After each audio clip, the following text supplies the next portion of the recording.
Hi, this is One TV, and you are watching a brand new interview with Jason from Bullet for My Valentine. Hi, Jason. Hey, how you doing? I'm doing fine, and you? Yeah, I'm good, thank you. Very good. So, how's your day in Paris first? Oh, amazing. I love Europe. I love being in Paris. I love the culture, the food, the wine, the people. It's just a pleasure to be here. It really is. And so, it's not the first time you're here. I've been here a few times, and France in general, obviously playing Hellfest, and Paris, played a few shows here before and done a few drumming events, so yeah. Yeah. Well, speaking of playing with Bullet for My Valentine, Yeah. you recently joined as an official member of Bullet for My Valentine, so could you tell us how it's been in the process to join the band, since you've played with them before, Yeah. and on the tour for Venom you were here, so now could you explain? Yeah, I mean, it's been incredible, really. It's been like a natural process in some ways. I mean, I started playing with the band back in 2010. I played a tour, an arena tour with them for a week, and then here I am again.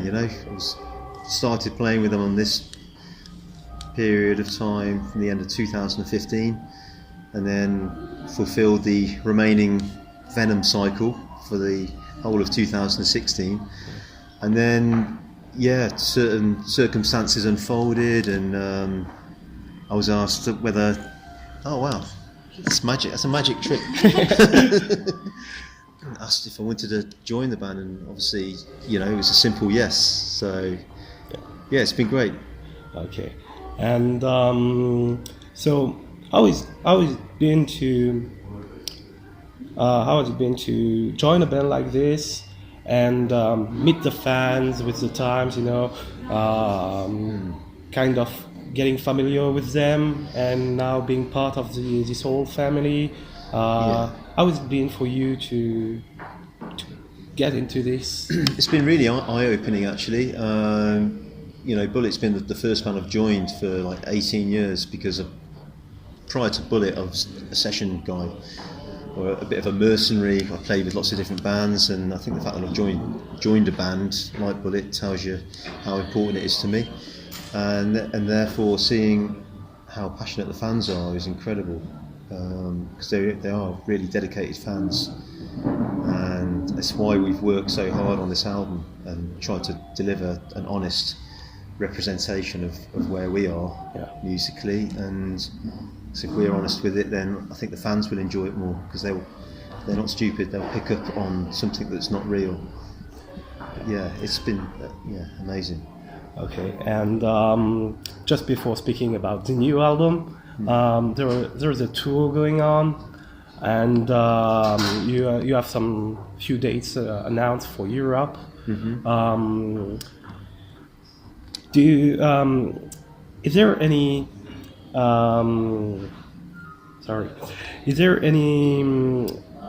specific guidelines you choose to follow when you decided to go on tour with Asking Alexandria and Crossface for Amsterdam show, for example? Because I want to speak about this later, just after, indeed. Mm-hmm. There is a change in the sound of Bullet, and it kind of meets with the change of sound that made Asking Alexandria too. So I was just wondering, is there something that brought this together? I think it was the need for new inspiration, because when we started writing, everything felt a bit stale when we started jamming standard kind of metal songs. If it was 10 years ago, Bullet would be putting out 3 metal albums in a year. That's how much material we had. But at this moment in time, it just didn't feel right, and like I said, it just wasn't exciting us, and we've got different inspirations. Matt worked with a producer called Matty Schwartz for one song, which was Letting You Go, and Matty Schwartz is a dance guy. He writes EDM music. He's worked with Kylie. Okay. And obviously we didn't want to go down that road, but we wanted a little bit of electronica to just add another layer to make it heavier in a different way, and in turn that inspires how you approach the next song. But every song's different. I think it's the most eclectic Bullet album. Definitely. It's a body of work that's got a common thread running through it. There's a definite opener there, a bit of a journey in the middle, and a definite closer with the acoustic track. Yeah. But I think the thing that ties it all together is the lyrical content. From Matt's personal experiences and turmoil he's been through, it's been a really good outlet.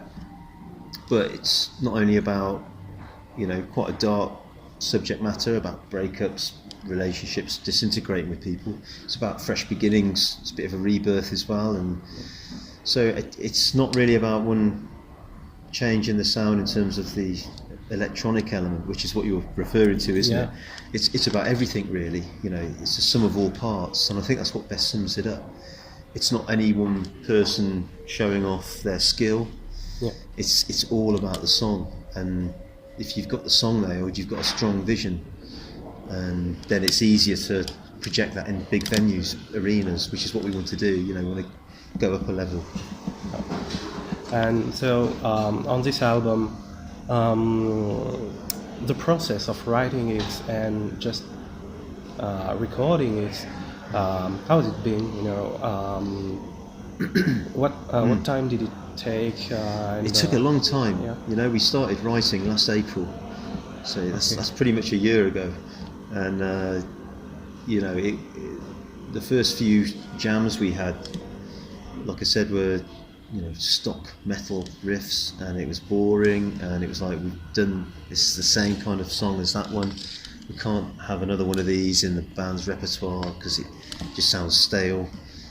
And at that point you think this is like a sink or swim scenario. Yeah. So if you float around in the same musical direction that you've always done, you're going to sink. Yeah. So you've got to swim to find a new one. Yeah, and sometimes swimming is not enough. You got to find the right thing. You do, and it took there was a few disagreements as well within the band. Okay. Which is good, because you need a bit of struggle. Creativity thrives on struggle, and there's been divisions in the creative process. But it's all good. There's not one band out there that doesn't go through that. Yeah. At the end of the day, if you think about it, to try and get 4 people to agree on a sound is so difficult. It's almost impossible. Yeah. But we're all adults and we all want the best for the band, so it's all come good in the end. So the hot point of writing was in the summer last year, 2017, and wrote 9 songs in a couple of weeks. So we really found the flow then. And then the writing took place in 3 different locations in the United Kingdom, at our producer's studio, Carl Baum, a studio near me called Vader Studios. We wrote at Metropolis, and in the end we recorded the album at Metropolis Studios in London. So yeah. And so could you give us some details on which song could have created some differences in the opinions? Right. You which songs? Which song are different? You told us that you had some different opinions on some sounds. And is there any specific song that took some time to put you all together on an agreement on this song, particular song? It's not really about one specific song. It was about what we couldn't put into the band sounds, because we all contributed ideas. We probably all put in 7 ideas each. Okay. But it was the fact that they were in an old format that had been tried, that had been worked to death. And I think it is an album that's heavily about the vocals, because it's about melodies. Yeah. And when you've got an album that's got strong melodies, you're onto a winner. But what you need to support that is the music to be strong rhythmically and literally support the vocals. Like all the best albums that have been massive, the Black Album, even Thriller, Michael Jackson, Def Leppard, Hysteria. You know, it's all about the vocals and the hooks. People want to connect to music, and they do that via vocals. Yeah. And the band supports that. And I think, you know, Bullet, historically, being a metal band, on some albums more than others, it's more about the instrumentation then. But it's, you know, a good song has to shine through. Yeah. And so we try to focus on writing 11 amazing songs. We were trying, you know, with my colleague to figure out the style that represents Bullet for My Valentine at this moment, because like back in the old day, it could be a mix of metalcore and thrash metal. Yeah. And now it sounds more like a bit of hard rock and metalcore, still metalcore. It's but a bit of everything. Yeah. And I think, you know what, that's the one point that the band has always had going for it, that it's never really been just a metalcore band or just a thrash band, because you think of songs like All These Things, Hearts Burst Into Fire, they're emotional songs. So, there are some ballads just. Yeah, you know, it's different stuff, and Venom as well.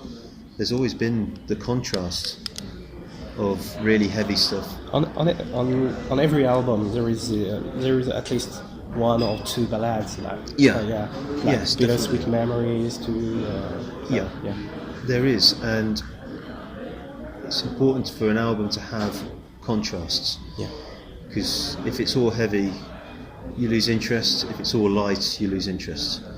But we've tried to incorporate each song with its own moment. And I think it's got some of the heaviest moments a Bullet album's ever had, and then the most melodic moments in a different way. I think the contrast is just huge when you listen to Peace Up. Then if you had to go just right at the end with Breathe Underwater, it's just totally the opposite, but you still want to listen to it from the beginning to the end, just like it's a journey, isn't it? Yeah, it's a journey, like, you know. And just in my opinion, also. And after I will let you tell us your favorite song, but okay. Breathe Underwater is just like the perfect ending to an album. Thank you. We were just, when we were listening to it with my colleague, it was like, you could do anything while listening to it, and you just relax. And it's a closer, isn't it? You know, and we wanted a closer for the album, and that was it. It turned out to be the right one. That's an awesome one. So, and now, what's your favorite song on this album, and could you explain us why? It changes week by week at the moment.